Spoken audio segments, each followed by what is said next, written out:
Maligayang pagdating sa Audie Stories. Ngayon, hatid namin sa inyo ang isang kwentong puno ng pagmamahal, pagbabago at pag-asa. Batay sa A Walk to Remember. Ang kwentong ito ay magpapaalala sa atin ng kapangyarihan ng pagmamahal at kung paano ito kayang baguhin ang takbo ng ating buhay. Umupo, mag-relax at samahan kami sa isang emosyonal na paglalakbay. Sa isang maliit at tahimik na bayan ng Beaufort, North Carolina, umiikot ang buhay ng mga tao sa ritmo ng panahon. Isang lugar kung saan halos lahat ay magkakakilala at ang balita ay mabilis kumalat. Ang araw ay mahaba at simple, ngunit para kay Landon Carter, parang masyadong maliit ang mundong ginagalawan niya. Isang senior sa high school na walang gaanong ambisyon, si Landon na ay nabubuhay sa kasiyahan at pagsunod lang sa agos ng kanyang mga kaibigan. Para sa kanya, ang hinaharap ay isang bagay na pwedeng ipagpaliban. Ngunit, isang insidente ang nagbago ng lahat. Isang prank ang nauwi sa sakuna at isang kaklase ni Landon ay nasaktan ng seryoso. Sa pagkakataong ito, hindi na siya pwedeng makaligtas sa kaparusahan. Ipinataw sa kanya ng mga guro at prinsipal ang mga gawaing labas sa kanyang comfort zone. Ito ay pagtuturo sa mga nahihirapan na estudyante, voluntaryong pagtulong sa simbahan at higit sa lahat, ang pagsali sa school play. Para kay Landon, tila ito ang katapusan ng mundo.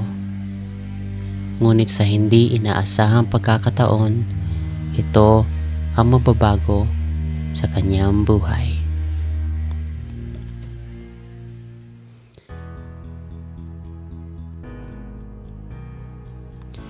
Si Jamie Sullivan, anak ng pastor, ay kakaiba sa lahat ng mga nakilala ni Landon.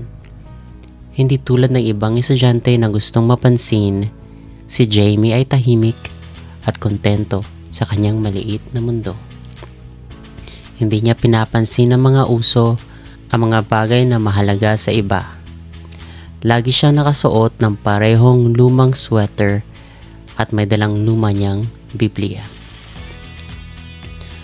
Habang pinilit ni Landon na makipag-ugnayan kay Jamie para sa school play at sa iba pang mga gawain, hindi niya maintindihan kung bakit ganito si Jamie mamuhay.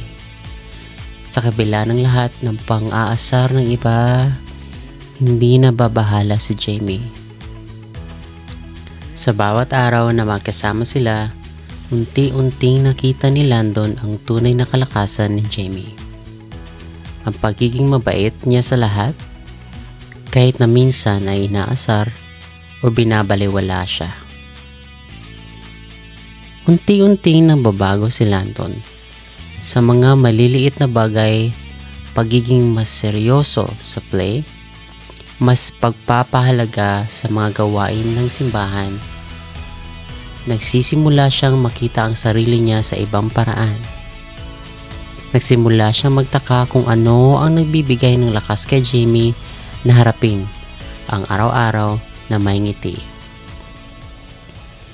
Pero isang gabi, nalaman ni Landon ang lihim ni Jamie. Matagal na siyang may leukemia at ang kanyang mga araw ay bilang na. Niyanig ang mundo ni Landon sa balitang ito.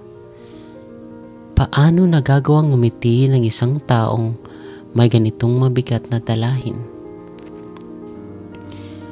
Ngunit sa kabila ng kanyang sakit, si Jamie ay nanatiling malakas.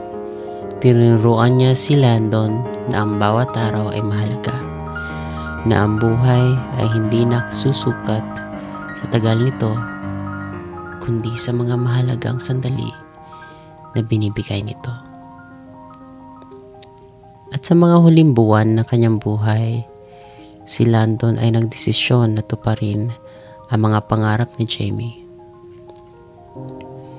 Nagkasama sila sa ilalim ng mga bituin, nagkwentuhan, nagbahagi ng mga personal na karanasan na hindi pa nila naikwento sa kahit sino.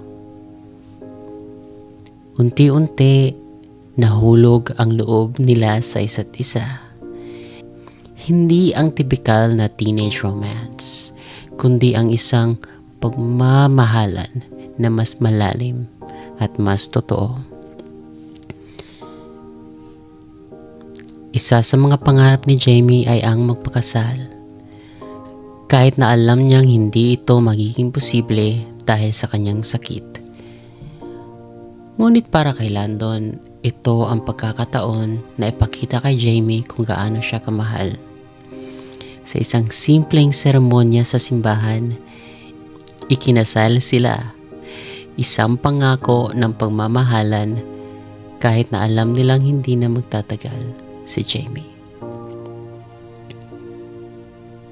Sa mga huling linggo ng buhay ni Jamie, patuloy na bumabagsak ang kanyang kalusugan, ngunit hindi ang kanyang pananampalataya at kalakasan. Si Landon, bagaman nasasaktan sa pagkawala ng kanyang mahal, natutunan mula kay Jamie ang kahalagahan ng pag-ibig at pananampalataya.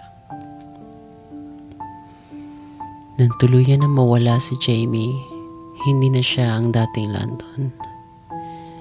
Siya ay nagbago ng pagmamahal ni Jamie. Isang pagmamahal na nagbigay sa kanya ng bagong pananaw sa buhay. Ang kwento nila ay isang kwento ng pagbabago na nagpapaalala sa atin na ang pagmamahal ay kayang magpabago ng kahit sino. Kahit pag-aano pa tayo kawala sa simula. Ang pagmamahal minsan mo lang matagpuan, pero ang pagbabago nito sa iyo ay panghabang buhay. Maraming salamat sa pakikinig dito sa Audi Stories. Kung nagustuhan nyo ang kwento, huwag kalimutan mag-subscribe at i-click ang notification bell para sa mas marami pang kwentong nagbibigay inspirasyon. Hanggang sa muli, tandaan, bawat kwento ng pag-ibig ay natatanggi at ang sayo ay nihintay na lamang na mabuo.